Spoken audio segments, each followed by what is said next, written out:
Hello everyone, welcome back to my channel. My name is Kat and today we will be reviewing the Wet n Wild Photo Focus Dewy foundation. And the foundation I'm currently wearing is in the shade Golden Beige. It seems to match me pretty well, so that's a good thing. And yeah, let's jump into the application.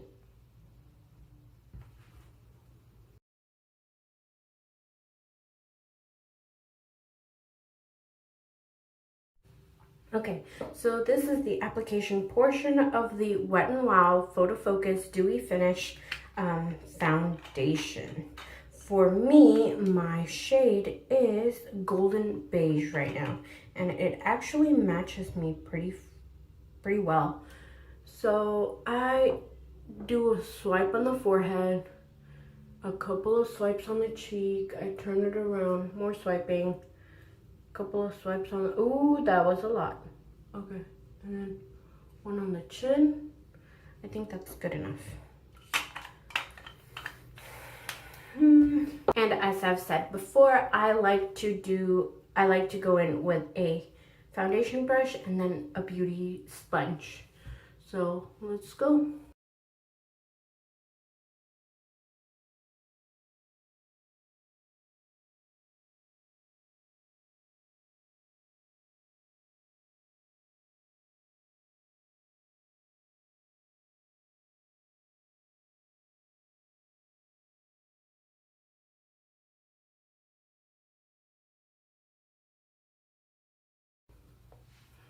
Okay, as you can tell with the brush, it doesn't look flawless in my opinion.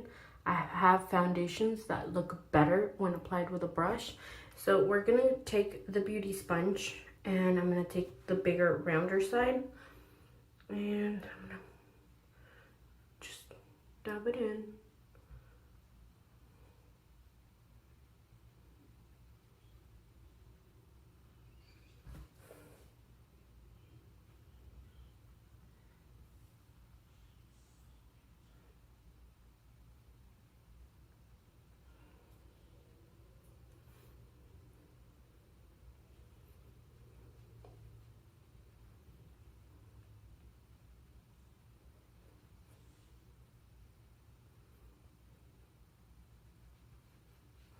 Okay, so we got some foundation picked up by the sponge.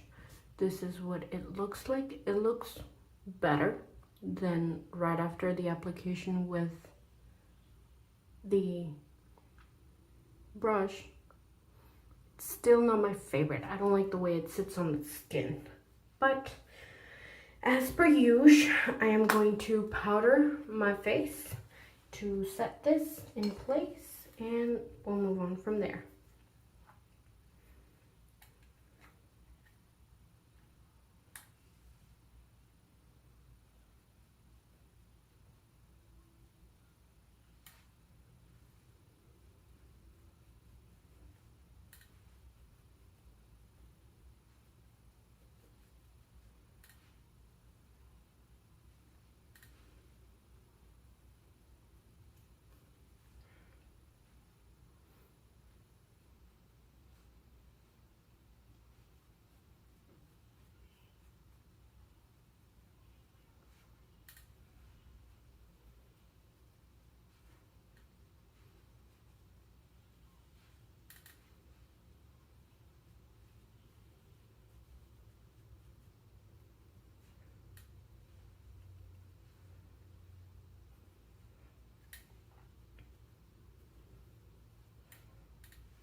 Okay, and this is what it looks like set. I still feel a little bit of tackiness. I don't really like that, but this foundation is dewy, so I'm going to continue on with the rest of my face and then we'll move on to my thoughts about the foundation. Okay, now that I'm done with my makeup, I want to talk about the foundation. Now that I finished all my makeup, I have not set it with setting spray because I feel like I have a pretty skin-like finish to it. And I really like that, honestly, I do, but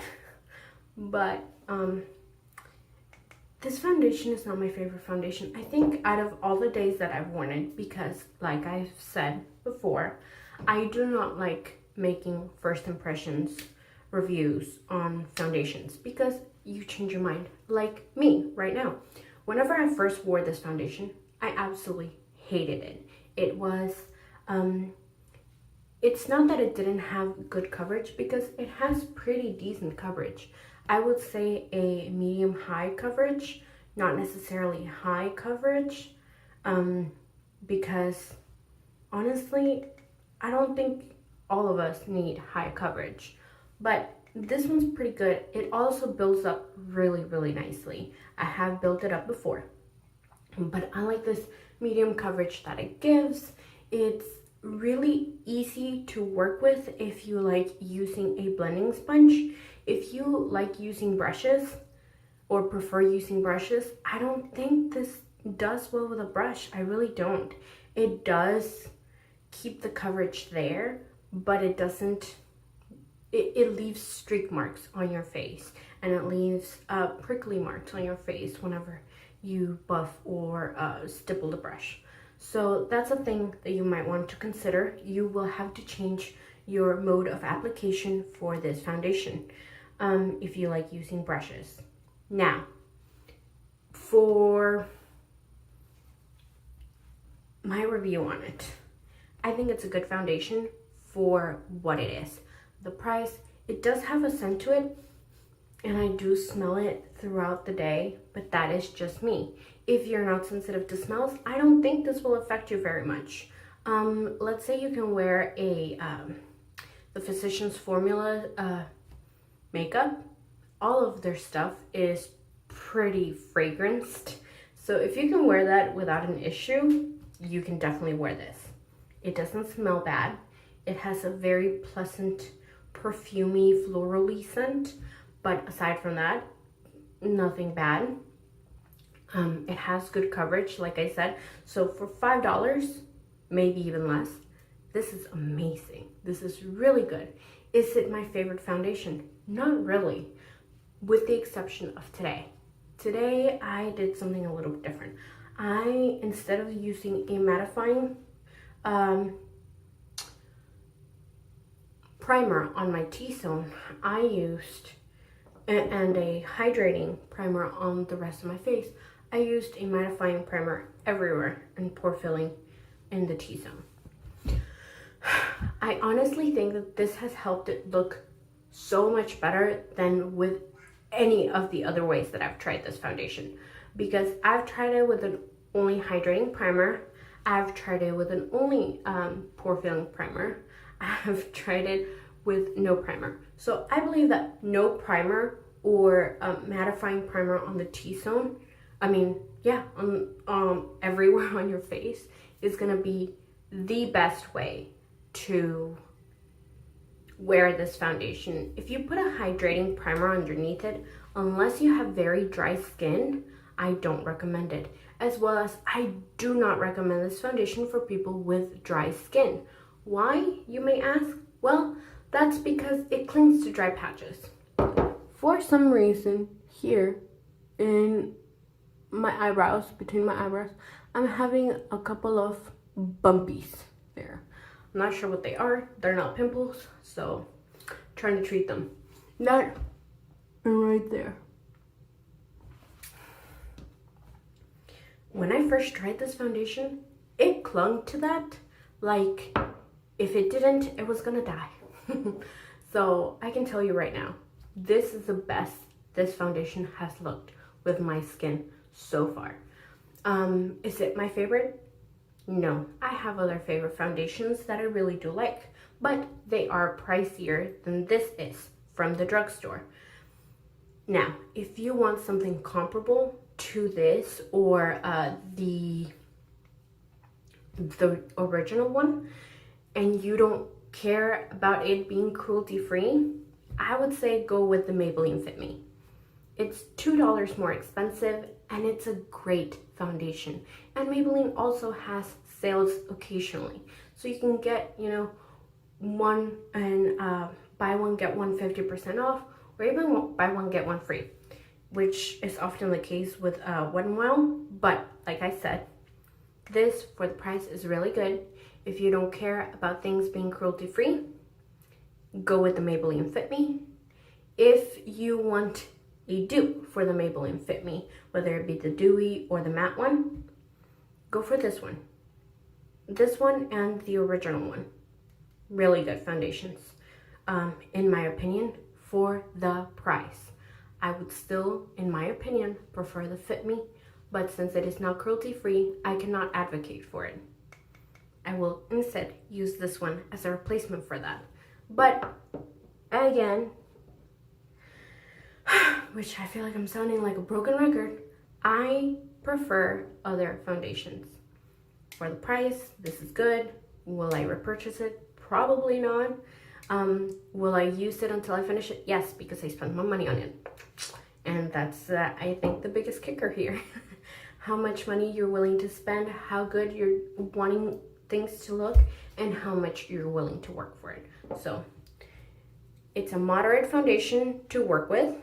It is a good foundation for coverage. It is a great foundation for price. Still not my favorite, not the dewiest of finishes. It does feel a bit hydrating on your skin, and I think that's why I like it better with a mattifying primer. But all is your prerogative. I have normal dull skin, and I prefer dewy foundations with a hydrating feel to them. But I do powder them, so I don't know how counterproductive that might be. I really don't care. And that's how I do things around here. But yeah, so do I recommend it? I would say 3 out of 5 stars I would give this. And yeah, so if you like this video, you liked what you saw here, you learned anything new, please give it a thumbs up, drop a comment letting me know how you're doing and how I can improve my content, and if there's anything else you'd like to see. Now, please share my video with your friends, your family, your coworkers, and the person down the street, and I would really appreciate it. I love you guys. See you soon. Bye.